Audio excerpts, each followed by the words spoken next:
Welcome to the Master Your Mix podcast, helping engineers, producers, and artists create professional recordings and mixes, even from home. I'm your host, Mike and Davina. Let's get started.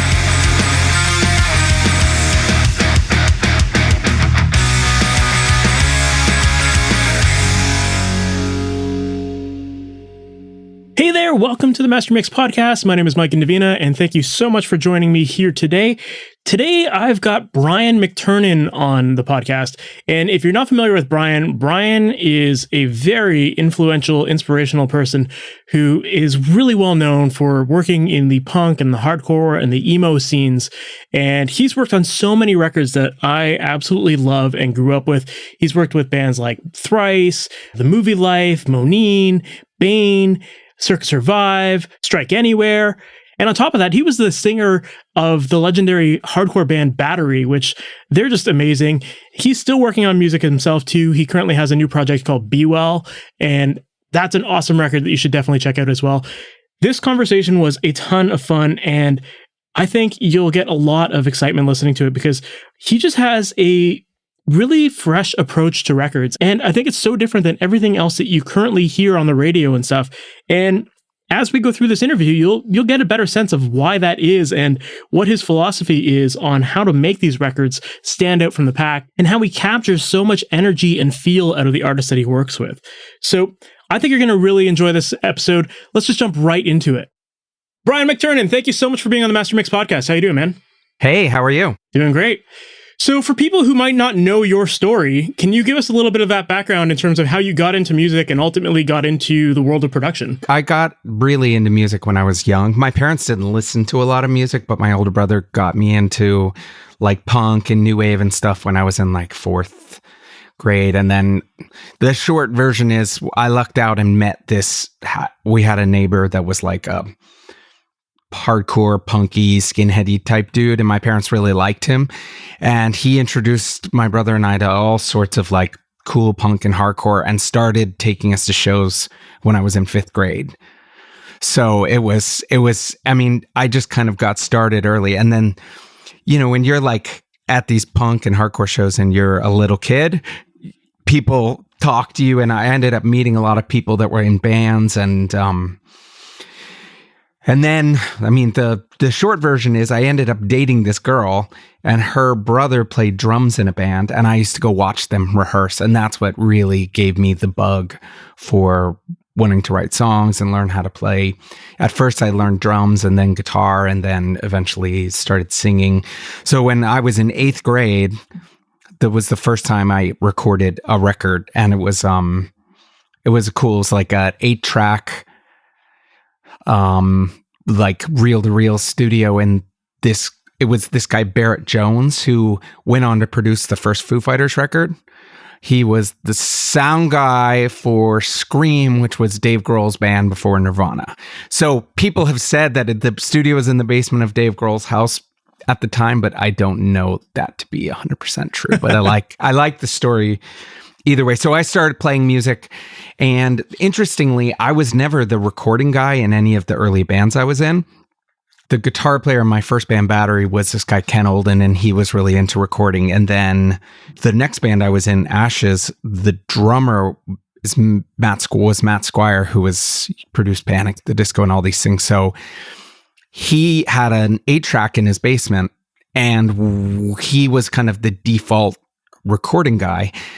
And then we went to Atlanta when I was in 17 to record, and Matt happened to need to leave to see his brother. So for the first time, I was like the guy, like I was the guy in the band that was responsible. And it was the first time I ever sat behind a console and like touched the faders and like pushed the buttons. And it was just like, oh my God, this is what I want to do with my life. So I just kind of like, I had dropped out of high school to tour, and I really just wasn't sure what I was going to do with my life. So I was kind of lucky in that it was at the beginning of the era of like consumer grade recordings that like ADATs had just come out, and the Mackie, you know, 8-bus 24-channel console. So it was probably one of the first times that without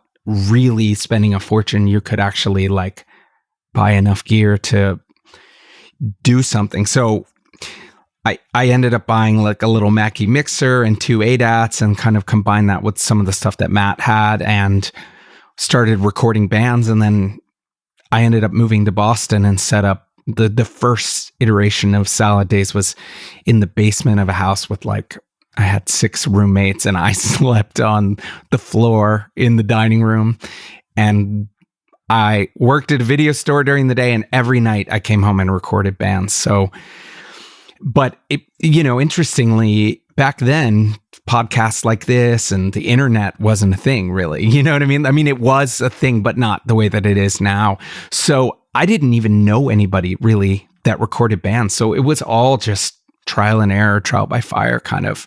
And, the thing is, I think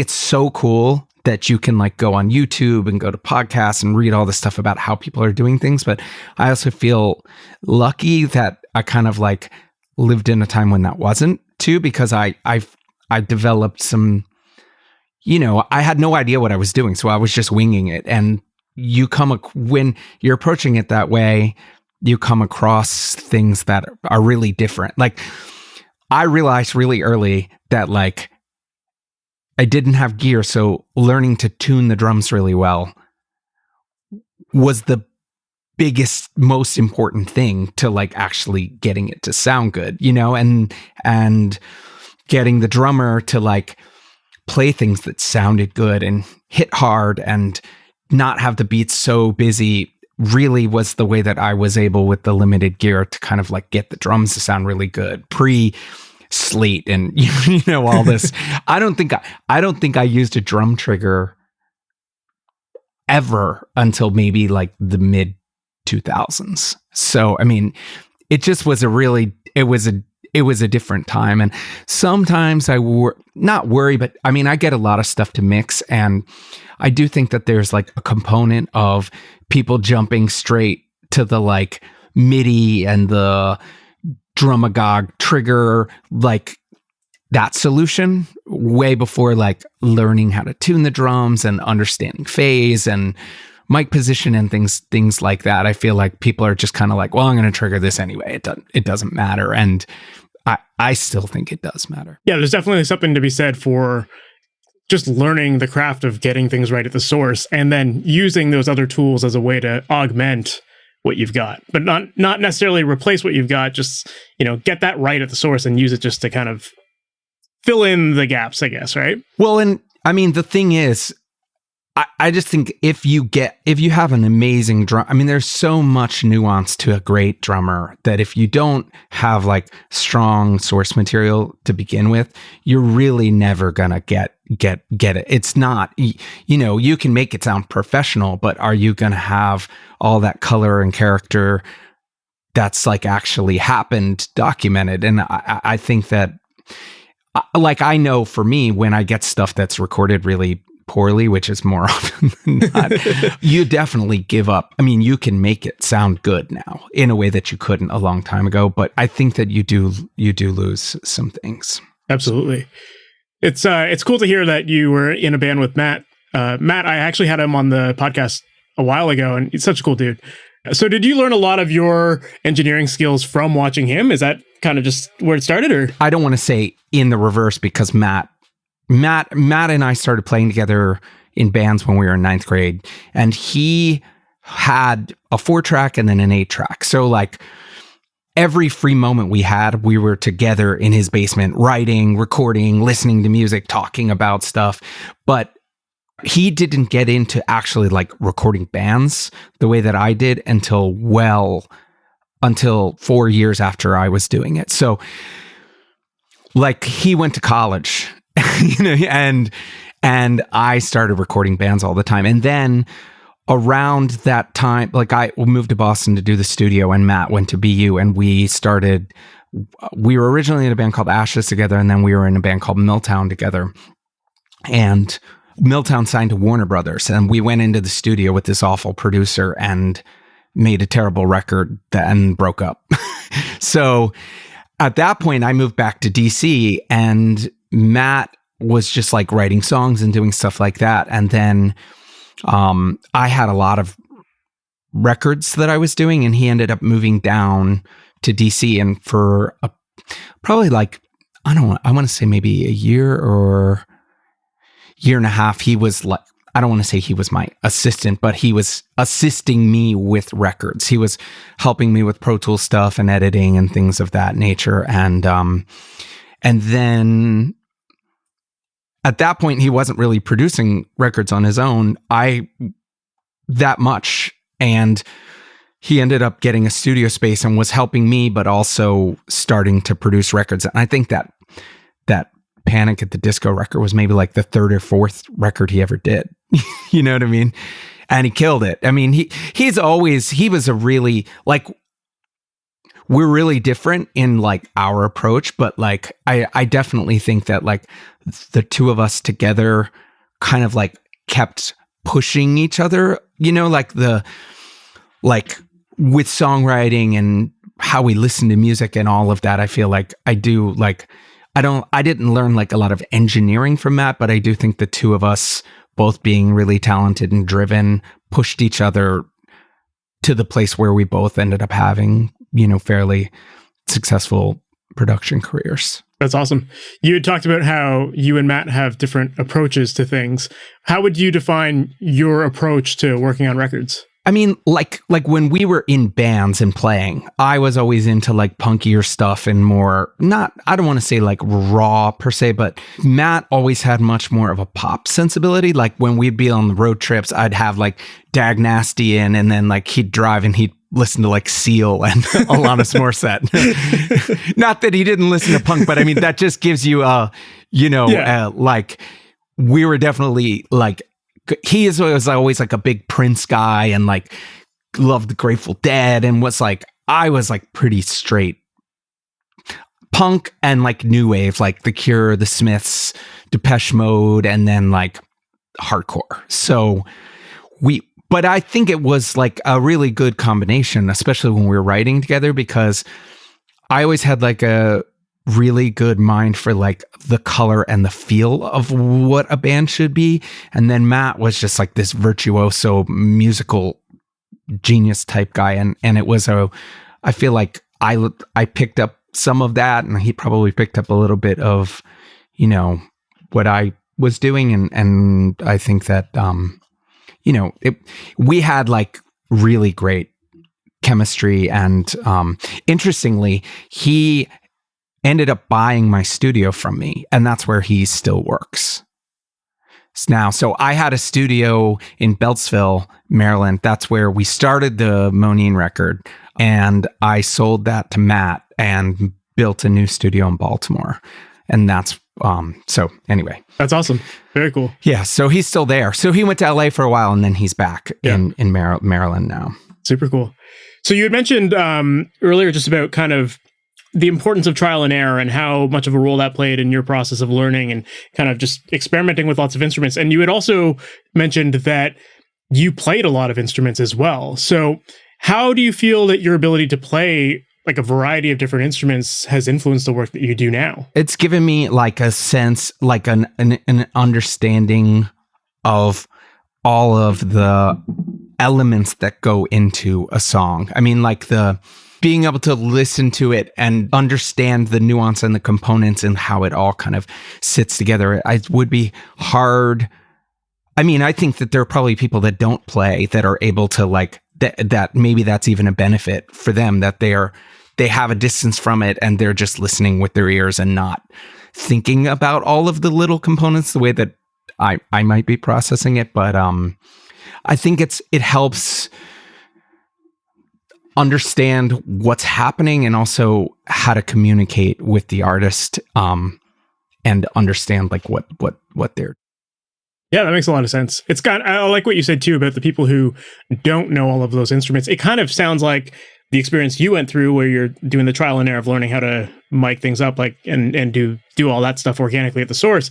I think the people who don't know the instruments, they're kind of approaching it more from a fan perspective rather than like a musician technical perspective as well. So it does give you that variety.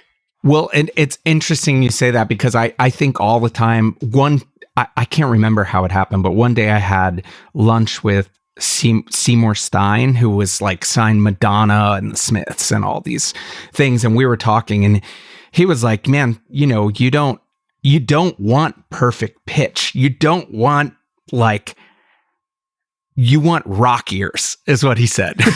You want to listen to it and just feel it and not be so worried. Is that like perfectly in tune? Is that perfectly this? Is this perfectly that? Like, you want to just be able to like listen as a fan. And I actually have to like pull myself back sometimes and be like, wow, like I just need to listen to this as music and not like staring at the fucking Pro Tools screen is like so bad. I mean, it just really does, change the way you hear things sometimes. Yeah, that makes sense. Yeah, sometimes you got to just like turn off the Pro Tools screen if you can or something like that and just listen. Well, right? the other thing that's weird is like now, because people, take an approach that's so like canned and like so like nothing is like real, at time. I mean, like, like with all the auto tune and the beat detectiving and all that, like it just, it really changes the way that you hear things. Like, I think all the time about like how many, like if I listen to like Guns N' Roses Sweet Child of Mine, I'm like, oh, the bass is so sharp. You know what I mean? But clearly that wasn't a problem. Yeah. So sometimes I'm actually like where I'm at in my like career and like what I'm looking for in records. Like I try and stay as far away from the fixing shit as I can and tolerate it in some ways, because I just feel like there's so few opportunities to have things stand apart. And one of the few opportunities that you have is feel. I mean, that's something, if you can play it and play it with soul and play it with character, no computer is going to do that. I mean, it's not like, so like, I mean, I get a lot of sessions and it's really clear that someone played it one time and then it was looped. And, if I'm doing that, it's because there's a problem. Like if I'm grid editing anything ever, it's because something went terribly wrong. Like I really try and stay as far away from all of that as possible. And part of it is that all of the records that I've been involved with that have actually stood the test of time, it didn't do any of that on. And all of the records that I was like, oh, these guys want it to be like this. So, are like, oh, cool, it's exciting when it comes out. And then it just kind of fades into the distance, because you kind of, you just make it so samey. And I also think like now we're in an era of like everything sounds professional. Like I'm not worried. I don't think like, is this professional sounding? Is this good sounding? Like I want it to be like cool and different and like notable, not just pro. Because pro is like, you can use your Kemper and your triggers and your autotune and all your stuff, and it's gonna make it professional. But is it gonna make it something that is notable and stands apart from everything else? And for me, it doesn't work. Like when I take that approach, the records aren't as good. Interesting. Yeah, I was curious about that because, they're like, obviously you've been at this for quite some time, and like you said, a lot of your earlier records, the ones that were possibly the ones that did stand the test of time, they didn't have all that editing. But then I feel like at the same time too, because the industry is shifting to such a hyper edited, manipulated sound in a way, like I feel like there's a lot of expectation from bands sometimes that that's what they're going to get at the end of working with an engineer, or that's what they need to get. So how do you strike that balance between what's quote unquote like the modern professional standard versus something that is a little bit more organic and natural? Honestly, I try and not work with people that want records that sound like that. I mean, I just don't I have no interest in making records that sound like other people's records. And if there's an expectation that that's what you have to do to be competitive, then, ultimately, eventually I'll just not be making records. You know what I mean? Like I didn't get to where I am in my life and my career by trying to be someone else. Like, and I think that bands that do that as well, try and be someone else, they don't stand the test of time, Like, so for me, I want to make records that feel and sound a way that makes me excited and makes me want to listen to them, not just once, but over and over. And I want to listen to them and pick up like, oh shit, I didn't realize that was there, and like a little bit of push and pull and a little bit of, I mean, I love that. I think it's great. And it's so interesting how different things are. Like when Matt Squire and I were like signed to Milltown and Warner Brothers, back then when we were talking to producers, even using a click was like controversial, right? It was kind of like, oh my God, they used a click. Now it's like half the bands don't even rehearse without a click, and records haven't gotten better. So that's the thing about like, if someone says to me, oh, I want this to be competitive, or there's an expectation, or there's a this or that. I mean, all this fucking art. I mean, the cool thing is like, you can go to Taylor Larson and have the most perfect, beautiful, like pristine, cleaned up, amazingly powerful thing. And that's what he does. That isn't what I do. And like, trying to be someone you're not, and trying to like have what inspires you influenced as an artist by expectations and the industry never ends well, I don't think. It's interesting too, because I think that is one of the things that actually really does differentiate you from a lot of other engineers, and that makes sense because like, you're right. Like there's a million other producers that are doing the super hyper edited thing, and you're going to get a great record from them. But to have someone like yourself who focuses more on like just making awesome sounding records, like really that's the core of it all, right? Like you need to have great songs before you even try to hyper edit it and everything. I mean, I will take a shitty recording with great songs every fucking day. Every day. And it's funny because you kind of realize, I mean, I also think that personally, with all of like almost everything I hear sounds almost exactly the same. Like everybody's using the same shit. Everybody's using the same tricks and reading the same things and using the preset sets. So like one of the things that it doesn't worry me, but one of the things that I see with a lot of like younger producers that I know and come across is like how much of an assembly line their record making is. It's like, oh, this is what I do. Right?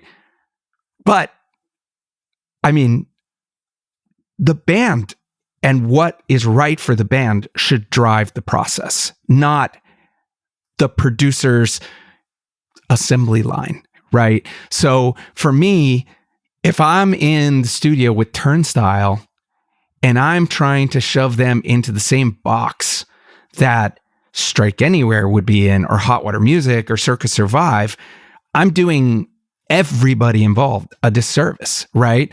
So if I'm not listening to the songs and working with the band and understanding not only what my vision for the record is, but what their vision for the record is, and every decision from that point on, once you have the like, this is what we're doing, this is the goal, should be based around that ultimate vision. And when I look back at like the records that I've made that I feel like still really stand up, they were all made in such different ways. Like Cave in Jupiter was tracked entirely live with one overdub in one song on the whole record to tape. You know what I mean? But then Strike Anywhere, Exit English, we did in this crazy way where we tracked like all of the slow parts to a click and then all of the fast parts without the click and dumped it all to tape and then assembled it together. And had I done that with Cave-In, it would have been terrible. Had I done what we did with Cave-In with Strike Anywhere, it would have been terrible. And so when I, like I have a lot of friends that are producers, and a lot of the younger ones have all their templates, they have all their presets, they have all their stuff. They're opening up the session with all these decisions made for the artist before a note is played. And to me, that is a recipe for really professional, solid, high quality recordings every time, right? You control all of it. You know exactly what you're getting. There's no risk, and it's always going to be awesome sounding. So if that's what you want, that's a really safe approach. I don't care. I don't want safe. I don't want predictable. And I am 100% willing to have some records that don't come out as well as others in order to get the home runs.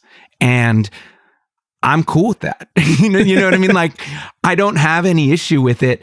And it isn't like I've gotten to that place by having made hundreds of records and being able to look back at them and really like understand what made them all special. And what made them special is giving every band their own approach. So it's like, would you make a Rage Against the Machine record in the same way that you would make a Cure record? Definitely not.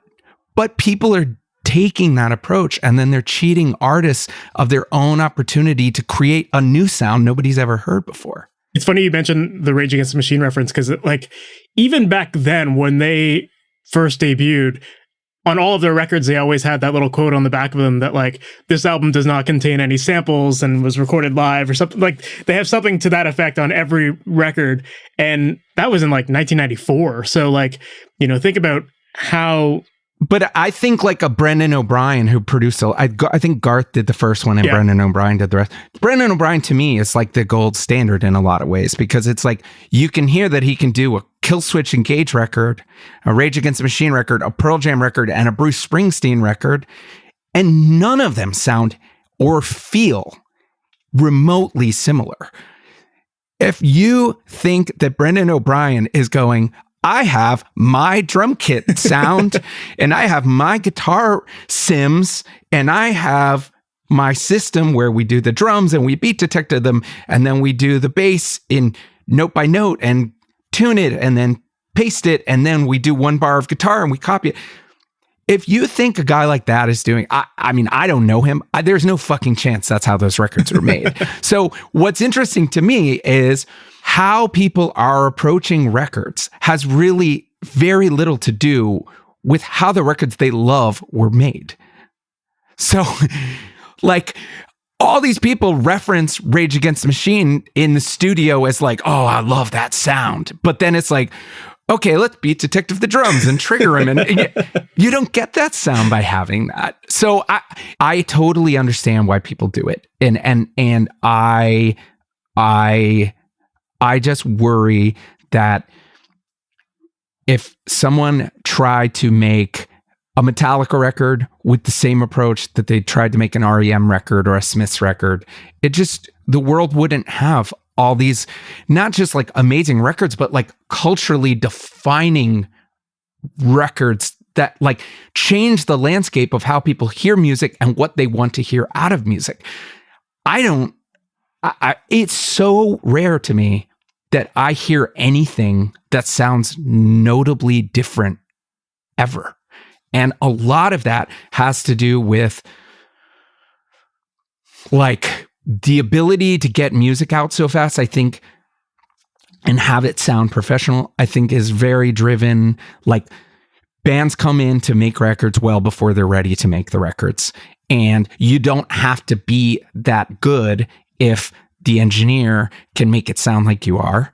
So people that are not really true artists with like notable feel are making records that sound very professional, and that just starts to change how people hear things, how people approach making records, and ultimately, I think it's not bad, but I just believe that there's a lane for people that want to do things differently. For sure.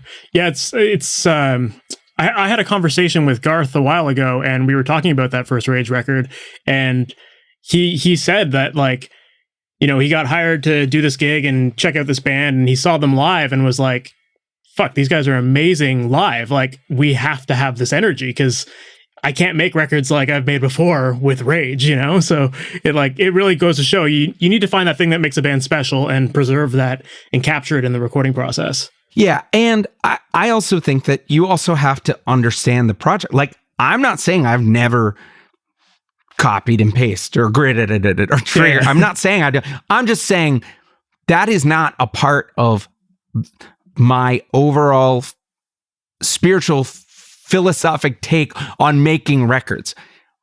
My overall thing is identify what are the strengths of the band and what are the weaknesses of the band, right? And then focus on taking the strengths to another level and then bringing up the weaknesses, and then have an overall vision for what the record will feel like in the end. And every decision you make from the beginning to the end has to be a component stepping you closer and closer to the ultimate vision. And if you're not making those decisions based on the songs, the artist, their artistry, their strengths, and including their vision into it, I just feel like the records are never going to be special. So for sure. So then how much of a role does the process of pre-production play in your records? It's the most critical thing that happens on my record. I mean, I would rather spend more time on pre-production and track fast any day, because I feel like the songs really, really can come to light, and I like to strip the songs down to like sitting in the control room playing them on acoustic guitars and really start to understand the progressions and the arrangements and the habits that bands have, because often you can start to pick up on tendencies, and sometimes you can start to you can figure out a problem in one place, and then it's like, oh wow, okay, I get what all this stuff needs. The other thing it helps is before you're ever recording, you really understand the songs, not just like as a listener, but like you really understand the components of it and the band's vision, because you've spent all that time making decisions together about the tunes and the arrangements and kind of like talking about what inspired so by the time you're actually recording, you're way all on the same page together. I mean, when bands just come in and set up and you just start going, it's like, I don't ever want to be fixing a song with the computer. You know what I mean? Like I just want the song in its most stripped down form to feel really strong, so that everything we're putting on top of it is just like the good stuff, not fixing things, but enhancing something that was already strong to begin with. Absolutely. So then what are some of the common mistakes that you would see artists coming to you in the pre-production stage with? I think one, not having enough songs. I think that is like the most critical mistake I think that bands make. Like, you know, oh, we need 10 songs. We have 10 songs. Like, the chances that you're going to write 10 songs and those are going to be the best songs that you know, I've seen it happen, but also I think that chances are that you're better off with 13, 14, 15 songs. You'll never regret having songs. So that's a good point. Like, the other mistake I think is that I think that often bands, you know, make a record and then they don't like I tell bands all the time, we just finished this, start writing the next record. Because I think one of the reasons you often see like a sophomore slump is that, one, your first record is you're writing all this stuff with no feedback from the world, right? You're just writing what you like, what you feel. By the time that comes out, the next time around, you're going to have reviews, you're going to have all these things that people like and don't like, and it's really hard to not have that affect you and not have it kind of color the way you approach writing. So I think that changes. But the other thing is, bands will spend 2 years writing their first record, then they'll tour on that record for a year, 18 months, and then need another record. And if they haven't been writing that whole time, they're then trying to recreate something in a 6-week period that they had 2 years to do the time before. So I just try and remind people all the time that you write songs because you love music. You don't write songs just to have another record, right? So if you're a musician and you love to create and it's your artistry, just write all the time. I actually try and write something every day.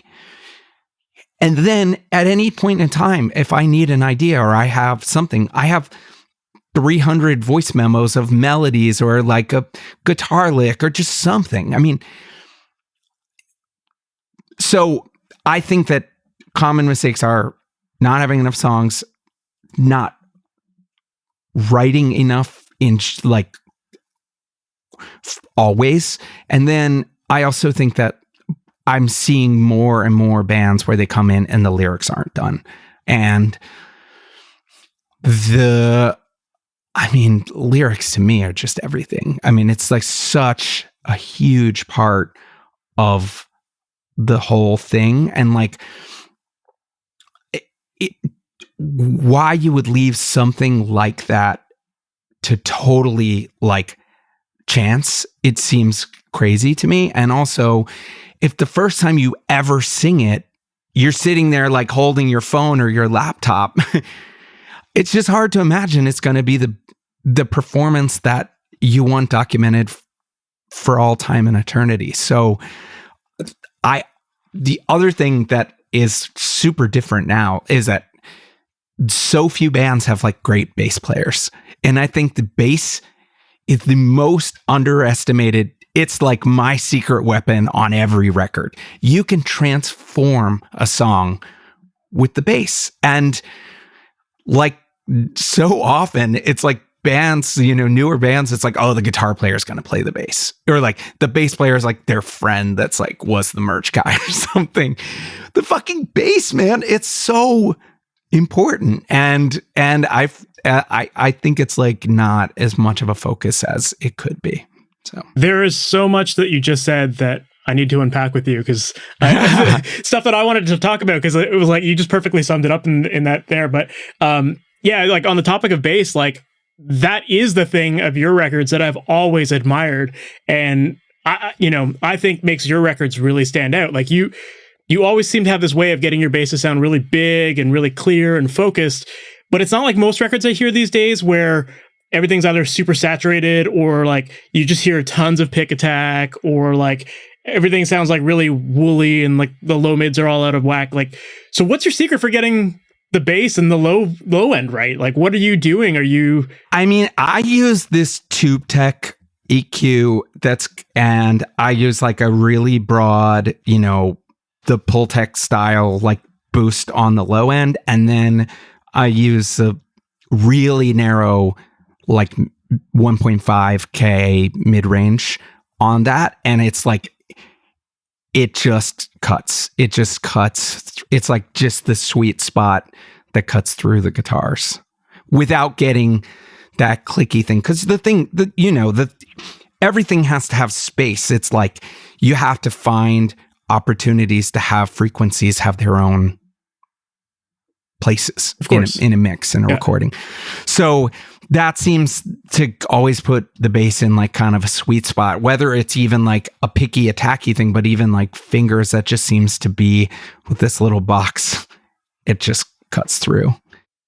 Yeah, that is the thing with your records that I've always just been how is the bass so big and almost feels wide in your mixes? I don't know how to explain that. I probably part of it is I just love the bass. So it's it's not I mean, I want to hear it. I want to feel it. And, especially on like some of the stuff, like on like a Circa Survive record or something where the guitars are like having the bass sound really great and having the bass playing be great and having the bass lines be great gives you so much more room to have other things be airy and light and colorful. The other thing is I typically just do 2 rhythm guitar tracks. I'm not like, we're going to do 8 tracks with 10 different. I mean, I really try and keep it as simple as possible because I like hearing a little variation on the left and the right side. Like, I feel like it sounds wide. If you can get great tones, I feel like it sounds wider. And I like to hear the performance of the guitar player. And I think not having mountains of the same shit doing the same thing on top of each other gives you space to hear the bass and the leads a little bit better. For sure. And are you typically recording live amps with your bass, or are you just going DI? Oh, always live amps with everything. Yeah. Yeah. I mean, I will DI it always because sometimes, like bass players have a tendency to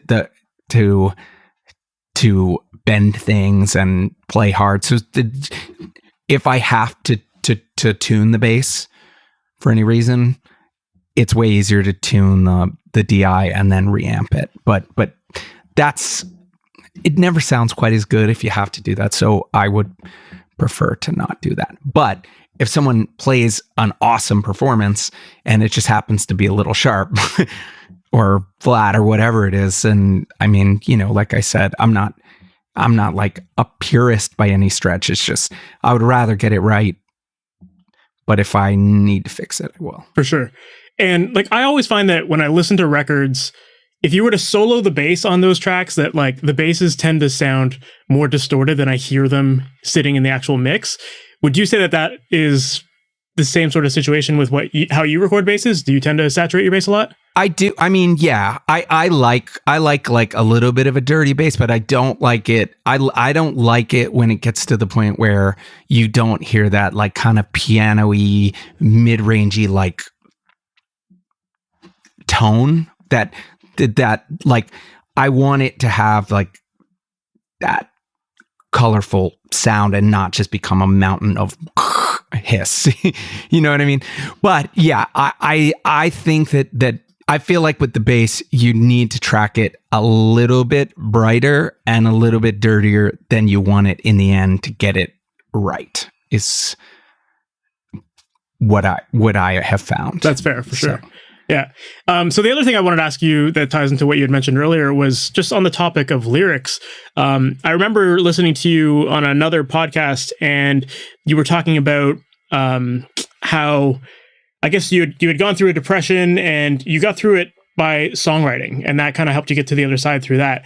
And in this particular interview, I remember you mentioning that someone had pointed out to you that rock songs tend to be very metaphorical with their lyrics, and country music was very like to the point, very emotionally driven, and that had struck a chord with you. So I was just I was wondering how that has affected the records that you make now, and how much of an impact that makes on your production process and helping others with their lyrics, especially if they're coming to you without finished lyrics.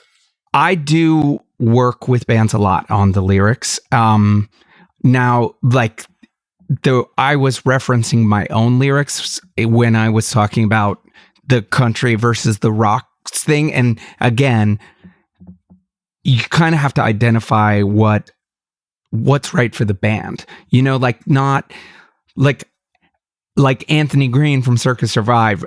I don't think it would work to have him singing lyrics that like I would write for my own band. So it's like with the vibe of what they're doing, the lyrics being drenched in metaphor is like perfect, and the ambiguity gives you so much room to like find yourself in the words, where I feel like with like hardcore and punk that is like just so in your face, there's like a really great opportunity to say exactly what you mean. And I definitely, I mean, I don't ever want to like micromanage someone's lyrics, but if they're just bullshitting and finding meaningless things that sound good, like I'll say that, you know, because there's often an ability to fix that if there's, you know, like, and so, I mean, like, you know, I think lyrics, I feel like there aren't that many records that I love long term that don't have really great lyrics. So if as a producer, if someone's phoning it in and they're really not saying anything and they're just like finding words that fit the syllables, but it doesn't have substance to it, I do feel like as a producer, having that discussion is important. Yeah, and that's one of the things. So I know that you recently released a record of your own songs with the band Be Well, and man, that record sounds amazing. By the way, it's wicked. Thank you. And I think a major part of that record and the appeal of it is the honesty and the emotion of the lyrics, and I feel like you definitely put it all out there for the world to hear, and you know, I think that does allow people to connect with it a lot better. So yeah, I 100% agree that, like, you know, getting that emotion out there is critical to, you know, helping people relate to a song and connect with it. But I think it also is like comes down to what we were talking about with like production approach and that stuff, which is like what works for Be Well is super different than what works for Hot Water Music or Turnstile or Cave In. You know, like I would have less gray hair if there was just an approach, a thing to do every time, the right, you know, but there isn't. I mean, it's art, it's feeling, it's emotion, it's storytelling. There's some parameters and there's some overarching goals you can have, but ultimately you have to let the artist speak and you have to push them when they need to be pushed and challenge them when they need to be challenged, and also support them when, like, I can feel if I say, do you think this is as good as it can be? Yes. Like when I get that answer and I believe that answer, it's always their decision, right? When it's like, you can feel when they know they just called it in. You know what I mean? Like, I love that question. That's a great question to put someone on the spot with, because it makes them really reflect on it. Yeah, but if an artist tells me, I fucking love it. That's it. I mean, you know what I mean? Like ultimately, it's their record. It's like, it can't be about me. It can't be the Brian McTernan show. And if you make it that, I feel like your lifespan of you as a producer is going to be severely shortened, because if the way that you can build a discography of really diverse and meaningful records is by believing in the artists, pushing them, but also listening to them and letting them drive the color of the record. Let it be their record. So it's a balance between pushing people and challenging them and expecting the best from them, and also backing off and giving them space to be who they are and challenging them to be more of who they are, to show more of themselves, to push themselves harder. For sure, because yeah, the process of singing, it's a very vulnerable thing, and you know, these are deep, meaningful lyrics, whether they're metaphorical or they're very blunt. Like, people are still telling their story, and I feel like singers are always very vulnerable with that kind of stuff. A lot of people want to protect it and not put it out there. Right. Oh, I was just going to say, what's interesting about just having made a record of my own that was very, you know, revealing and personal is that I actually it really gave me a really like clear understanding of what you just said about like the vulnerability of being in that booth and having the headphones on and like pouring your heart out. Like, I hadn't done that in so long. And there's definitely like, I'm like, oh wow. Like, if some voice was coming over my headphones right now being like, that shit sucked, I would be so bummed. So it definitely gave me a little taste of, okay, I may need to be a little more sensitive when singers are in the booth. Well, I was curious about that, like, and how that experience has influenced the way you handle coaching singers now.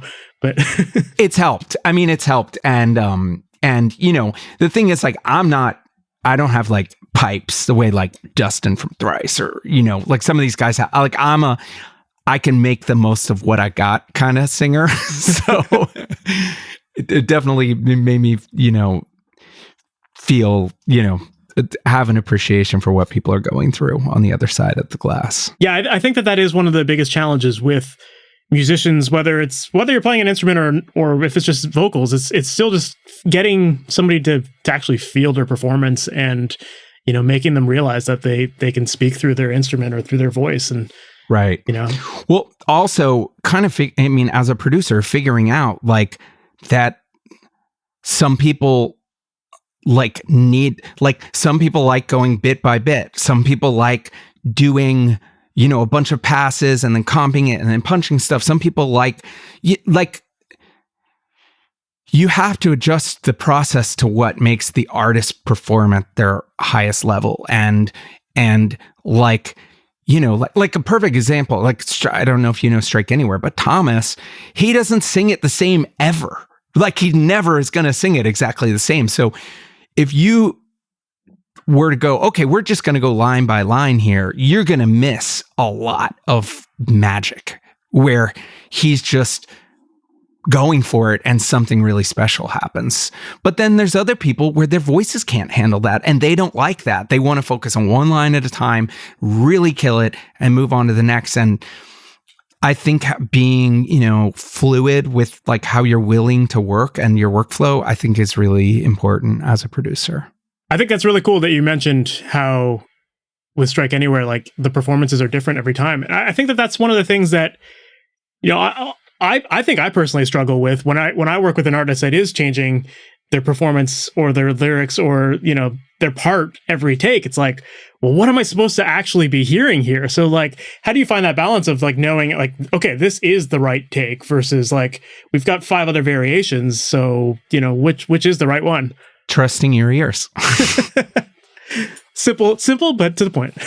I mean, you know, it's like, I just don't second guess. It's funny because in life, I'm a worrier. You know, I'm a, like, you know, if I'm going to build something or do something, I think about it. I worry about it. Every little thing is, but when I'm working on music, if I hear it and I like it, I have to trust it. I have to, because otherwise, think about how many decisions get made over and over and over again. And like, when I get to the point where what I like isn't the good stuff, then it's time to do something else with my life. I mean, that is your job as a producer, is to be able to hear it and know that it's the thing, you know, it's the band, you know, a guy like Thomas from Strike Anywhere, like, he's got like kind of a ballpark of what he's going to do, but he's going to go for it. And he's going to like do some things that are different, and you have to catch it. And you have to have, with a guy like that, a process that enables him to do that. I mean, it's a lot easier now with Pro Tools. With the first Strike Anywhere record we made, Changes of Sound, that was all tape.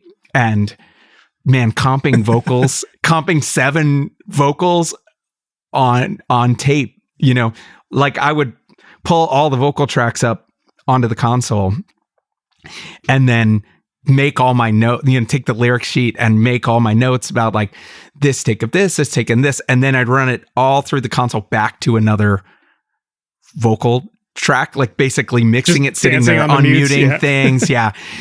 And that was artistry, man. You know, it's so funny. Now it's like, I've got my playlist and I can just sit there. I can comp something in 2 seconds. But like, for me, when I'm singing, I have to do big batches of things multiple times. And I can't, like, if I am trying to do a bit by bit, I always push too hard. I always blow my voice out. It just doesn't work for me.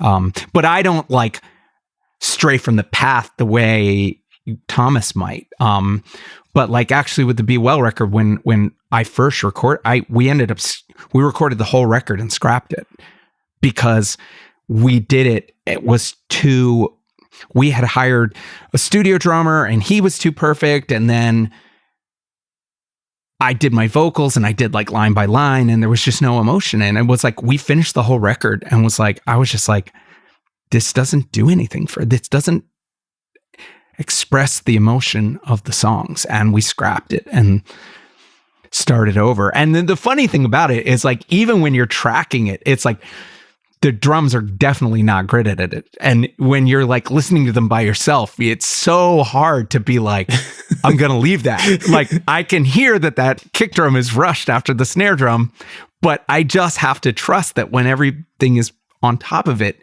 it will be soul, not imperfection, you know?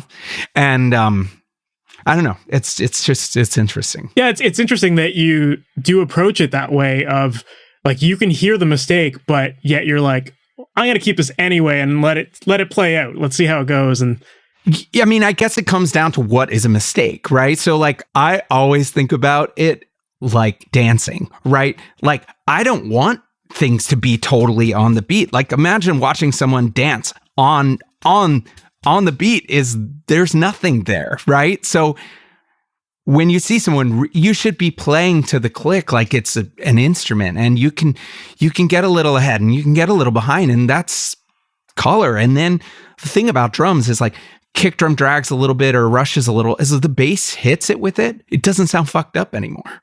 Yeah. So it's like soloing, like you were talking about with soloing the bass. It's like you solo the bass and make all your decisions without anything else in there. You're going to make mistakes, right? Like every time I start like really soloing everything and really trying to make everything perfect in a mix, my mixes get so bad. Like it isn't soloed. It is in relation to everything else. And again, you just have to trust that you know what you're doing and that when you hear it together, it's good, you know, that it's going to be fine. Like that everybody's good players. So once this thing that's a little this or that, or like I don't ever track in the studio with the click on ever, because the thing is you should play to the drums, not the click. So if you grid edit the drums, then it's fine. But if not, you know, like, and it doesn't matter if the drums are pushing and pulling a little bit against the click when you listen with the click, because the click's not going to be in the mix. Absolutely. Do you still give the drummer a click, but then you just don't listen to it? No, I mean, I'll listen to the click when I'm tracking the drums, but like when I'm comping drums and I'm editing things, I don't listen to it because I'm sometimes moving things off. I'm doing it by my ears. Like I just have to trust that. I mean, if I don't trust that, I'm not going to have any swagger or any, you know, vibe. So I turn the click off once we finish. And then sometimes like the new Strike Anywhere, we just didn't use a click. I think on the Turnstile record, we didn't. I know on the Angel Dust record we didn't use a click. And it was like, we started with click. It just didn't feel good. And it was like, fuck it. Let's get rid of this thing. I mean, there's no rule that you have to use a click. I mean, you have no better weapon than a drummer with amazing feel. That you want a record to fucking crush. That's your best. That's the best first step is feeling, you know, in the performance that everything's going to get built on top of. Absolutely.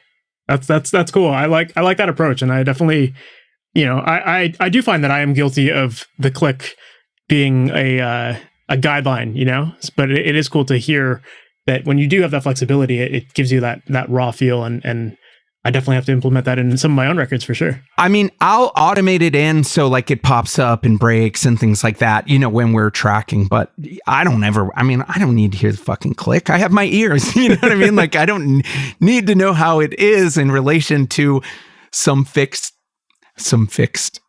you know, computer thing that's happening. Yeah, it's like that Guns N' Roses reference you mentioned earlier with like the bass being sharp. It's like, whatever, right. It sounded good, so it is good. Yeah, right. Well, yeah, I mean, you know, it's funny, but yeah. So then, in your opinion, what ultimately makes a good song?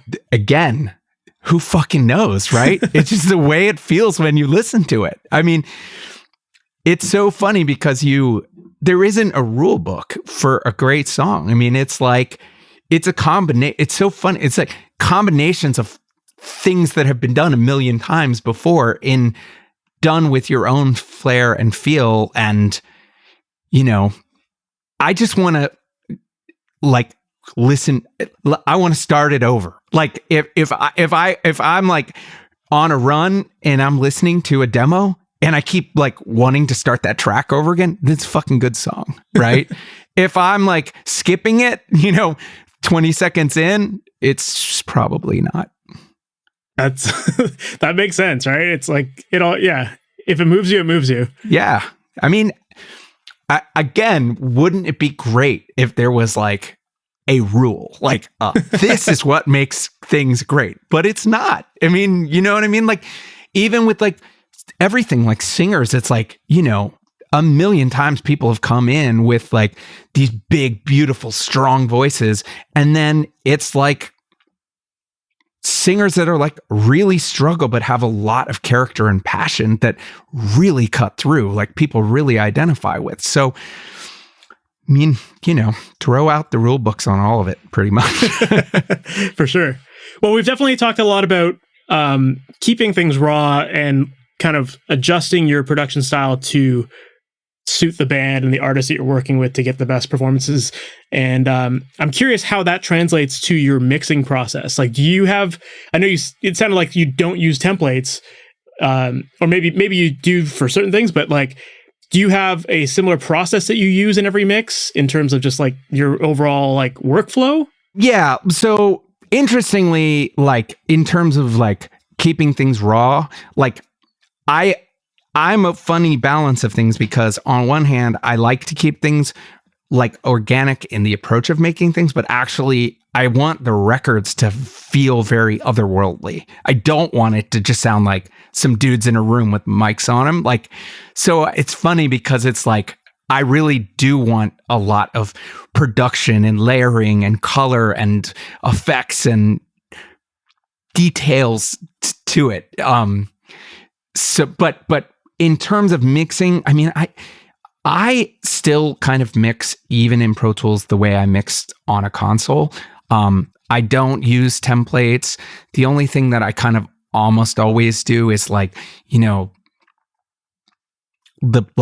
the kind of the drum bussing and things like that is I typically start in a similar spot with all that, but I try and do things a little bit different every time. I mean, I kind of find myself like anytime I'm putting a lot of shit on anything, I'm typically not making it better. So I often have to kind of like pull back out. And again, like the Pro Tools, the plugins are great, but it's like, hopefully the initial sounds were really good and you're using them to kind of augment something that was really strong. And then, like the way that I would mix something of my own is really different than shit I get from other people, because I'm often stuff's coming to me to mix that wasn't recorded that well to begin with. So that kind of setup and approach is just totally different from like if I'm mixing something of mine, or like one of my best friends is Paul Levitt and we work on stuff together. If I'm working on something, his tracks are going to be great. And so I'm approaching the mix from like, this was tracked with like a really smart, talented guy making great decisions. And I'm going to like, first step is like enhance the vision of what they were going for and then see where we're at. So it's a little bit, it's different. It's different every time.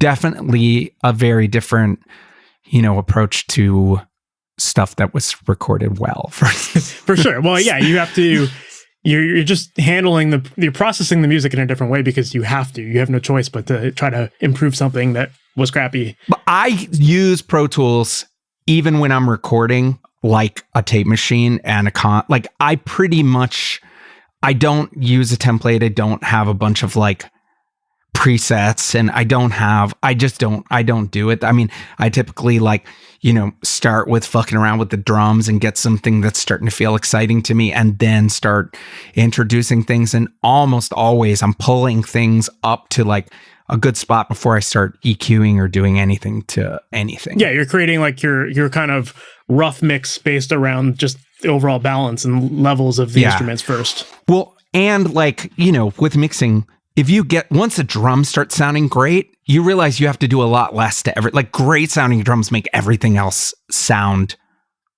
way, way better. So like I definitely like pushing the drums and using, a lot of compression and some saturation and things like that. And again, it's similar to the bass in that like the drums by themselves may sound a little like, edgy or not blown out, but once you start introducing everything else, that the richness of the guitars and the bass eat up a lot of that. So it's like, it's interesting. It's funny that you mentioned how when you find that you're adding too many like plugins to a track, that's usually when you're kind of getting further and further away from the good stuff. And it's interesting how Pro Tools is like, I always think about it when I'm using Pro Tools, because the first you have like your insert bar where it's like insert A to E, so you get your top 5 inserts, and it's like once you go beyond like E on those plugins, like you've got too many things on there.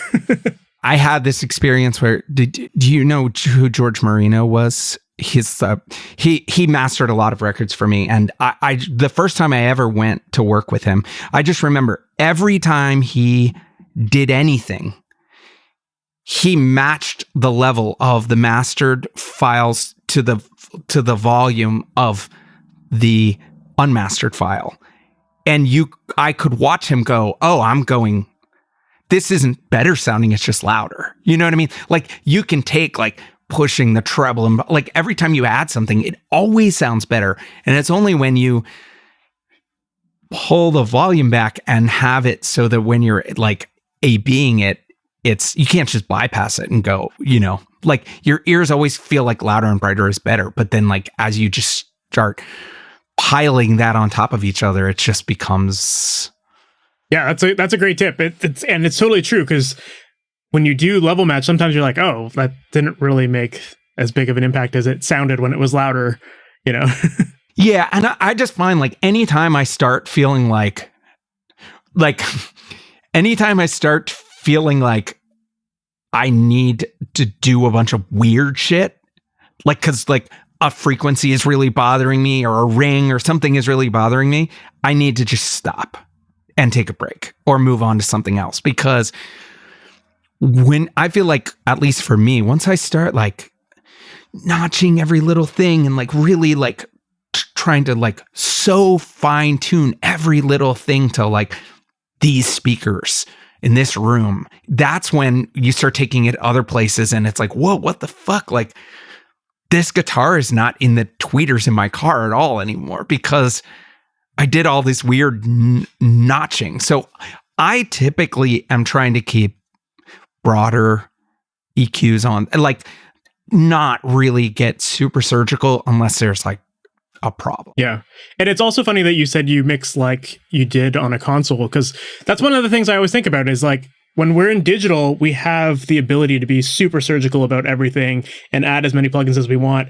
But when you think back to how records were made on these big consoles, there was only like, 3 bands of EQ, maybe a compressor on the board. It was very limited. Whereas now we're just like, oh, we've got the tools, why not just layer them all on? But the console days, it was just very simple and you had to make it work with what you had. Yeah, and you had to get things pretty close on the way in. You know what I mean? Like it like most studios, even like the nicest studios, you're not going to have like 40 awesome compressor chains where you can just go crazy and, an SSL might have that. You're not going to put a Fairchild on everything. It always blows my mind. So like when a lot of the younger producer guys would come, because I would have people that would come in and track drums at my studio, and they'd have like all their EQ, like this whole template of the shit. And then they're like at my room in a different room with the different mics and different thing, and just still running it through the exact same thing. And you're like, I don't get it. But it's the console. I mean, there are definitely things that are better about working in Pro Tools. I mix probably 50% of the time totally in Pro Tools, and 50% of the time I have like a summing mixer that Paul Levitt actually built for me. That's like an API style analog summing mixer, and I use that sometimes. Like this, not every time. I mean, kind of like depends on what's. One, it depends on how many revisions I feel like the band is going to have, because recalling, there are definitely some bands that would rather be able to make revisions for ever and have a little bit less fidelity, you know? And you can usually tell which bands those are from the moment you record them. Yeah. Or like, you know, if I'm listening to a mix and I'm kind of like, you know, I'm going, you know, typically if I'm mixing other people's stuff, I will keep it all in Pro Tools, because recalling everything is hard. And then sometimes like I just did this this band Nova Charisma. I did 3 songs last year for Equal Vision, and I just felt like the tracks we got sounded so good. I just decided I'm not going to use any plugins on this. So I mixed it not on a console, but entirely analog summing and outboard gear. And it was so fun. And it sounds great. And it's really interesting actually, because they did 3 songs with me, 3 songs with Chris Crummett, and 3 songs with Mike Watt. And it's so cool how different all three batches are. But it was fun to just be like, you know what? We got this right. And I'm going to just keep this in this other domain here. That's amazing. I mean, that is the goal, right? It's like they used to say back in the day with the console, like if you can have that like meter stick mix where like everything just goes at 0 and it's done, like that's like the dream, right? So it sounds very similar. You know, you just get the right tones and. It was fun. I mean, it was like we didn't use any samples, we didn't use any plugins, like, and it was like fucking cool, man. This can be done. That's awesome. So then how do you know when you're done a mix? Usually when I'm at the point where I hate it. No, the thing is, you kind of like, I only ever think things sound great for the first like hour or 2 when I'm mixing. And then there's a certain point listening to it over and over, you just have to trust that when your head was the clearest and you were hearing it most objectively and making those early on decisions, that you were making good decisions. And then there's typically a point where I start to feel like, oh, do the guitars need to come up? And then I turn them up a little and they feel too loud, or the bass needs to come down a little and then it disappears. Like when you're at that point where like a microscopic decision you make feels like it's pushing things, then I feel like it's time to send it to the client. The other thing is I typically like, I typically will send stuff. I like when I feel like I'm 80% there, because the band may have had a totally different vision, and it's so rare that like a band is actually around when the mix is happening. Like in the old days, it was like they were always there, and now it's kind of like I'm going to get this to a place where I'm feeling good about it, and I'm feeling like I want to get their feedback. And then typically by the time I get their notes, I've kind of like taken a break from it and gone back to it, and I've tweaked some things, and you know. Yeah, no point in like getting super surgical about it if they don't even like the big vision. Right. So, but the funny thing is, often by the time I get their notes, I have made some of those changes on my own. It's you know, it's funny. It's easier sometimes with a band where you produced it and recorded it, but the hard thing about that is because like I've been recording for a long time, so typically the tracks I'm getting are pretty good sounding. The mix doesn't take that same like holy fuck step because the tracks were pretty close. You know what I mean? So the band had roughs that sound great, and then they want to have their mind blown by the mix. And it's like, you have to make sure you don't want to blow that rough mix away so bad that you make bad decisions. Absolutely. Where the flip side is, when I'm mixing stuff for other people, it's typically pretty bad sounding. Not always, but sometimes it's not awesome sounding. And it is fun to be able to be like, totally transforms something in that way. It's like the mastering engineer who, just boosts like one frequency by like 0.5 of a dB and they're done. And like, because they had great tracks to begin with, like that's the goal, right? But then you get the other files where, like you said, like somebody sends you something that sounds horrible and it's like, well, fuck, I gotta do all my magic here. Well, it's interesting with mastering because like I was talking about George Marino before, and like he did so much less. To everybody at Sterling Sound was that way, where they were like, we're not trying to put our thumbprints over this. We're trying to, and I loved him because he would call me. If I wasn't there, he'd work on a song or two, and then he'd call me and be like, "Hey man, this sounds great." And I'll be like, "Oh," and he'd be like, "Well, this is what I did. How does that line up with how you were feeling about?" And if he's like, "Oh, I added a bunch of low end," and I'm like, "Oh wait, I was kind of feeling like it was a little boomy to begin with," he'd be like, "Oh, well, let me look."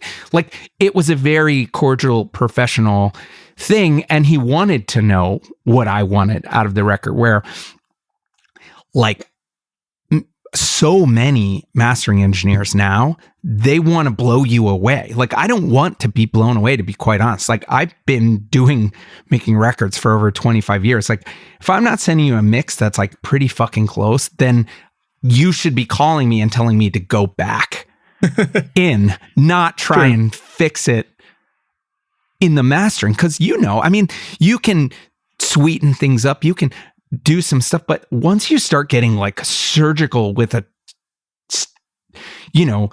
EQing the sides and the center and doing all this weird stuff, like other weird stuff starts to happen. And if you've put a lot of time into like the stereo image of a record and the panning and the details, and all of a sudden it comes back and everything's in different places, I don't want that. I mean, that's not what I'm looking for out of a mastering engineer. I'm looking for someone that's going to listen to it, respect the work that went into it, and figure out if it can be enhanced to sound the way I envisioned it in more places. Absolutely. Yeah. Well, man, that's all amazing stuff there. And I think the recurring theme of this is just like getting it right at the source, like knowing the vision and executing on it to get that. And then everything from there makes it easier. Yes. Yeah. Awesome, man. Well, Brian, I don't want to take up too much of your time, but thank you so much for taking the time to be on here. This was a lot of fun. Yeah. Yeah, I could talk about this stuff for hours. So awesome, dude. Well, thank you very much. Okay, man. Thanks so much. So that was my interview with Brian McTernan, and that was super inspiring. I don't know about you, but I really got amped up from that conversation. It was a ton of fun, and I just love his approach to making records. I love how, he wants every record to sound different, and I love what he said about adjusting the process to fit the artist in order to get the best performance out of the artist as well. I really love that, and I love his whole concept of just finding what makes a band special and focusing on taking their strengths to the next level and capitalizing on that, and really just doing more of what works and less of what doesn't, and finding a better solution to get the raw emotion and feeling and energy out of the band and capture them in the best way possible. So I just really love everything he had to teach here today, and it was really inspiring to hear what goes into his process. So hope you enjoyed that episode as well. And if you did, make sure to subscribe to this podcast on whichever podcast platform you listen to. That way you never miss any other episodes that are like this, where you can really get a lot of inspiration and learn from some serious pros. So make sure to do that. And also, if you're looking for more tips on how to create great productions from your home studio, visit MasterYourMix.com. And while you're at it, make sure to download the free Ultimate Mixing Blueprint, which is my cheat sheet for using EQ and compression in your mixes. And it's going to help you get results really fast. And it's going to allow you to know exactly which frequencies to pay attention to on all the different instruments in your tracks. And I know that you're going to find it very helpful. So once again, visit MasterYourMix.com. And that's it for today's episode, guys. I'll talk to you in the next one. Take care. Thanks for listening to the Master Your Mix podcast. To have your questions answered, submit your questions to questions@masteryourmix.com. Please go to iTunes and subscribe and leave a review. And for more information on how you can improve your mixes, visit MasterYourMix.com.